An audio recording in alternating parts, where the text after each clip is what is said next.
کہ اطاعت جزوی نہیں، اطاعت کلی، پوری کی پوری اطاعت۔ جو حکم بھی دیا گیا ہے ماننا پڑے گا۔ جزوی اطاعت اطاعت نہیں ہے۔ Partial obedience is no obedience.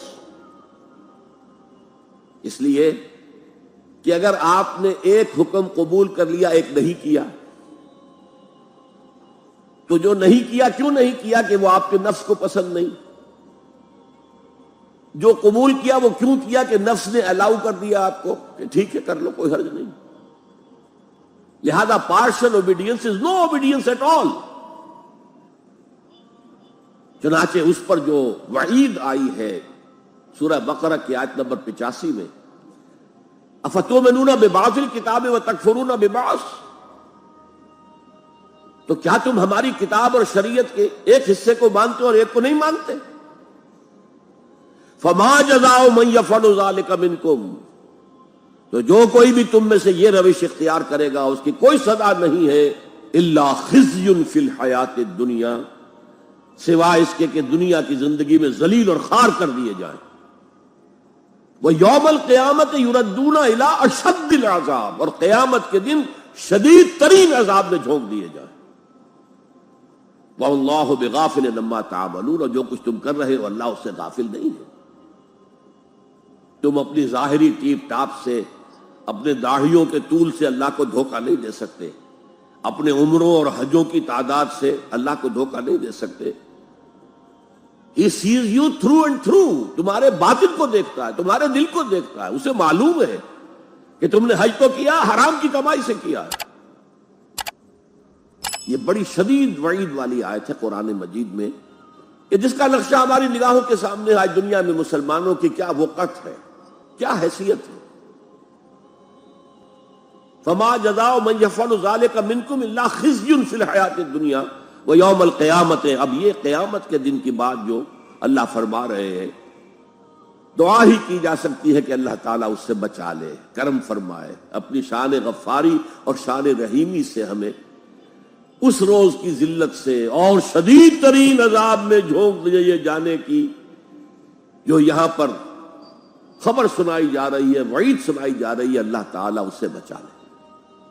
البتہ ایک بات میں اور آپ سے عرض کر دوں کہ جو کیفیت اس آیت میں سامنے آئی ہے یہ مستقل نہیں رہ سکتی۔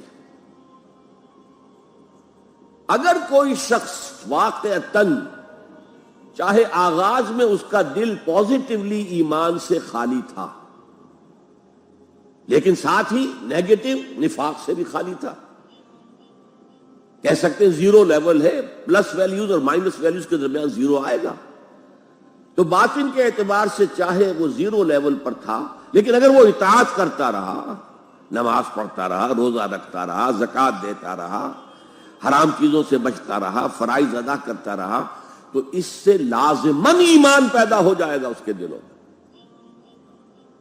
اس لیے کہ یہ دو طرفہ پروسیس ہے، بائی لیٹرل۔ ایمان سے عمل پیدا ہوتا، عمل سے ایمان پیدا ہوتا۔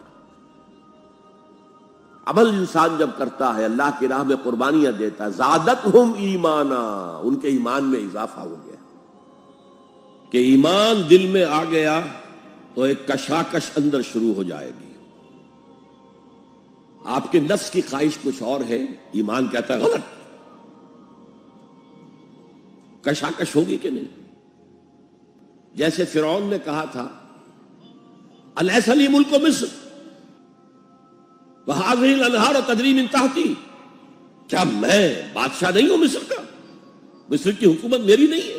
اور کیا یہ ساری نہریں جو ہے میرے نظام کے تحت نہیں چل رہی؟ اسی طرح برا نہ مانیے، ہمارا نفس کہتا ہے یہ جسم میرا ہے، میری ملکیت ہے، اٹس مائی ڈومین، میری خواہش پوری کرنی ہوگی۔ جیسے اس نے کہا میں نہیں جانتا کوئی خدا ہے میرے سوا اور میرے اوپر، میں نہیں مانتا، نفس بھی کہتا میں نہیں ماننے کو تیار، کیا حلال ہے کیا حرام ہے، کیا جائز ہے کیا ناجائز، میری خواہش پوری کرو۔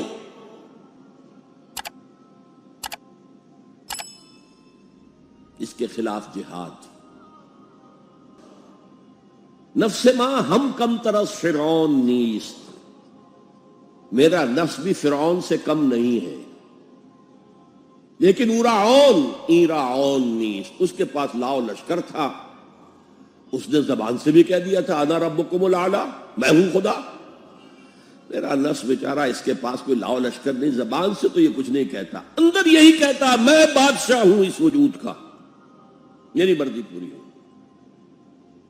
تو اسٹرگل اگینسٹ دس بیسر سیلف، ایک سیلف ہے اونچی سیلف، خودی، انا، ایگو، اور ایک ہے یہ بیسر سیلف، ہماری جبلتیں جو اندھی بہری ہیں، جو حلال حرام سے انہیں کوئی غرض نہیں، ان کے خلاف جہاد کرنا۔ آپ نے فرمایا صلی اللہ علیہ وسلم المجاہد من جاہد نفسہ، اصل مجاہد وہ ہے جو اپنے نفس کے خلاف جہاد کر سکے۔ تمہارے اندر یہ دشمن تو بیٹھا ہوا ہے، تکڑا ہے، تمہیں کنٹرول کر رہا، چلے آؤ باہر کے دشمنوں سے جہاد کرنے کے لیے۔ اور ایک دفعہ حضور سے پوچھا گیا ای الجہاد افضل یا رسول اللہ، اے اللہ کے رسول سب سے افضل جہاد کون سا ہے؟ فرمایا ان تجاہد نفسک فی طاعت اللہ، اپنے نفس کے خلاف جہاد کرو، اسے اللہ کا مطیع کرو۔ یہ جو اندر کی کشمکش ہے، کشاکش ہے، یہ جہاد فی سبیل اللہ کا نقطہ آغاز، اللہ کا مطیع بنانا ہے نفس کو۔ اس کے ساتھ دو سب لیول اور ہیں۔ اس نفس کو بھڑکانے والی ایک قوت ہے انویزیبل، اور ویزیبل بھی ہے۔ انویزیبل قوت سب سے بڑی ابلیس، شیطان، لعین، اور اس کے چیلے چانٹے جنات میں سے، اور ویزیبل میں انسانوں میں جو اس کے ایجنٹ ہیں، جو فحاشی کو کلچر کا نام دے، یہ اس ابلیس کے چیلے ہیں۔ ان کے خلاف جہاد نہیں کریں گے آپ، اگر آپ ان کے خلاف ایگریسو ایٹیٹیوڈ اختیار نہیں کریں گے تو آپ ان کے دباؤ میں آ جائیں گے۔ ان الشیطان لکم عدو فاتخذوہ عدوا، اے لوگوں یہ شیطان تمہارا دشمن ہے، اس کو اپنا دشمن سمجھو۔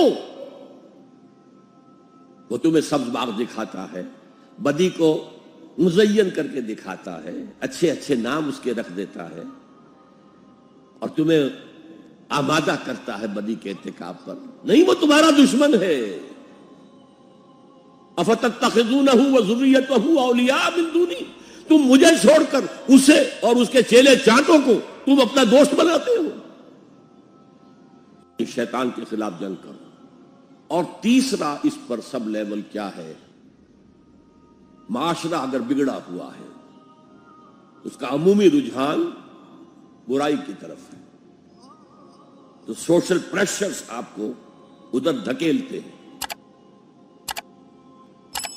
تب دو ہی راستے ہیں، زمانہ باتوں نہ سازت تو بعد زمانہ بے ساز۔ یا تو پیسو معاملہ ہے، زمانہ تمہارے ساتھ سازگاری نہیں کرتا، چھوڑو تم زمانے کے ساتھ سازگاری اختیار کر لو، چلو تم ادھر کو ہوا ہو جدھر کی۔ ایک یہ ہے کہ نہیں، زمانہ باتوں نہ سازت تو بعد زمانہ ستیس، زمانہ اگر تمہارے ساتھ سازگاری نہیں کر رہا تو زمانے سے جنگ کرو، لڑو، ریزسٹ کرو۔ تو تین جہاد ہو گئے فرسٹ لیول کے، 3 سب لیولز۔ نفس امارہ، لبیڈو، نفس حیوانی کے خلاف جہاد، اس کو بھڑکانے والے، وسوسہ اندازی کرنے والے، اس میں پھونکے مارنے والے، شیطان اور اس کی ذریت مانوی اور ذریت نسلی، جنات اور انسانوں میں جو اس کے ایجنٹ ہیں، ان کے خلاف جہاد، معاشرے کے خلاف ایک اسٹرگل۔ اب یہ 3 جہاد آپ نے کر لیے، اللہ توفیق دے ہم میں سے ہر ایک کو، تو اب یہ جہاد آپ کے جسم سے باہر نکلے گا، خارج میں آئے گا۔